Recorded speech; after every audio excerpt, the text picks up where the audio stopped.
ғана шыдаса, рахмет деп қолына сол алтынды адалынан алады. Бірақ шыдай алмай кетіп қалды. Сол алтын бұйрығы оның несібесі арамнан тапты.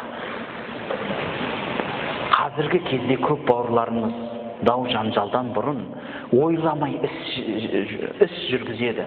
Алып келіп, елдің тыныштығын бұзып, мешітке келіп, кейде мешіттің тыныштығын бұзады. Кіріп келіп, бір кісі елге керек-ау деп насихат айтып тұр. Ел оны ұйып тыңдап тұрса, бір кісі бел ортадан кіріп келетсе, ассалам алейкум, өзін көрсеткісі келді ме? Жоқ, ақыл есі дұрыс емес пе? Кіріп келеді де, намаз уақыты болды дейді. Сол намаз бір өзіне керек пе сонда? Мындағы отырған адамдарға да намаз керек.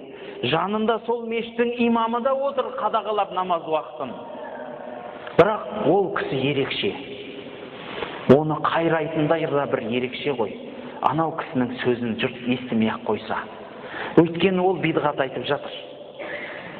Бауырлар, біздің арамызда дінді бір қызық қылып насихаттап жүрген азаматтар да бар. Үш үлкен бір қисық негізді еске түсіреді. Біріншісі ширк деген амалмен күресейік дейді. Біз күреспей жатырмыз ба?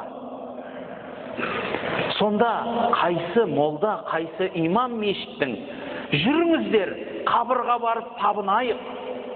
Иса пайғамбарды Құдай деп айтайық. Немесе тасқа табынайық, тауға табынайық деп айтатын қайсы имам екен? Аллаға серік қоспайық деп шақырады да, имамдардың барлығы Аллаға серік қосқан дейді. Мүшрик дейді. Кейбіреулер енді бидатпенен, діннің тазалығымен күресем дейді, қандай әдемі ат. Сөйтеді де сол бидатпен күресемін деп, елдің тыныштығын бұзады.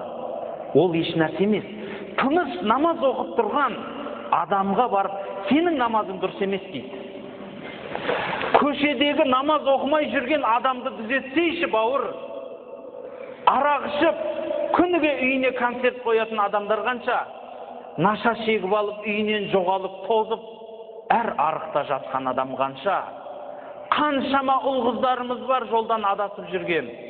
Неге солардың алдына барып, бауырым, мен саған түзу жолды көрсетуге келдім, түсінші мені, есітші, құлақ салшы маған деп жанына келіп насихат айтты ма екен?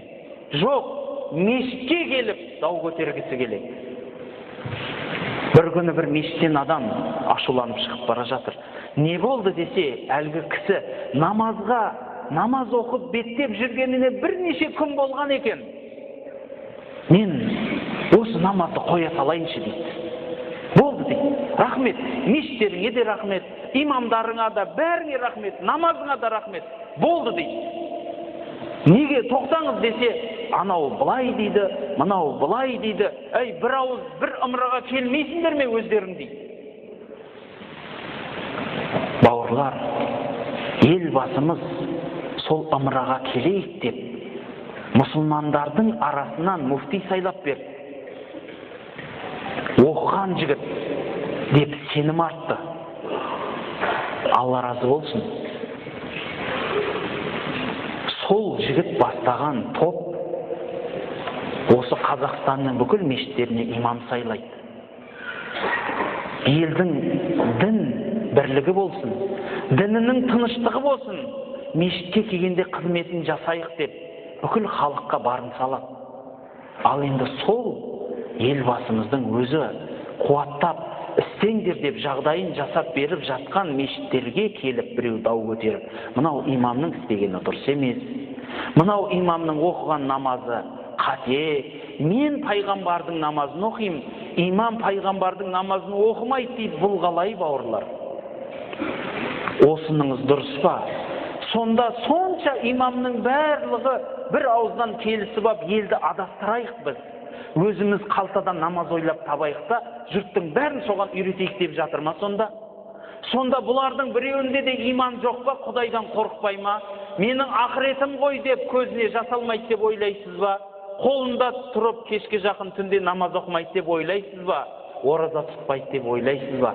Қажылыққа барып, көзіне жас алып, Раббым, сенің үйіңнің алдында тұрмын, құлыңмын мен, Раббым, міне бүкіл жаныммен, малыммен алдыңа келдім деп айтпайды дейсіз ба? Бауырлар, кешірімді болайық. Елдің амандығын күтейік. Елге бірлігін, қай нәрсе бірлік алып келеді, соған қарай ымыра жасамаймыз ба? Менің намазым суннамен дейді. Сонда имамның намазы суннамен болмай ма? Ол да пайғамбардың соңынан ерем деп жүр ғой. Имам Абу Ханифаның намазын насихаттап, осы кісі иштихад жасап, пайғамбар осылай оқыған деп үйретті ғой деп айты.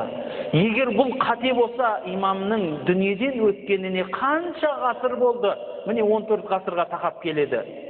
Бір ғалым болса да шығып айтатын еді ғой, ей, тоқтатыңдар, мына оқыған намаз адам ойлап тапқан намаз, бұл Құдайға арналған емес, тастаңдар дейтін еді ғой. Қатты айтып жатыр демеңіздер, біздің дертіміз ауруын жасырған өледі дейді. Бауырлар, сол үшін мешіттерге өтініш жазамыз. Бауырлар, бір болайық. Осы мешіттерге кірсеңіздер, имам Абу Ханифаның көрсетіп қойған намазындай қылып намаз оқиық. Алла қабыл етсін намазымызды дейміз. Елбасымыз да оны көрегендік етіп түсініп, біз қазақпыз, ішінде мұсылманбыз, оның ішінде сүннитпіз, оның ішінде Абу Ханифа мазхабын ұстанған халықпыз деп айтып өтті ғой. Ұзын сөздің толықтай түйіні, амандық, тыныштық, бірлік деген үлкен олжа, екі дүниенің байлығын табатын олжа. Құранымызбен пайғамбардың жолын дәріптейік. Осы жолдың бойында бауырлар, уақытымызды, ең қымбат нәрсе өмір, ең қымбат нәрсе уақыт болса, сол уақытымызды сарыптайық дегім келеді. Естігендеріңізге рахмет.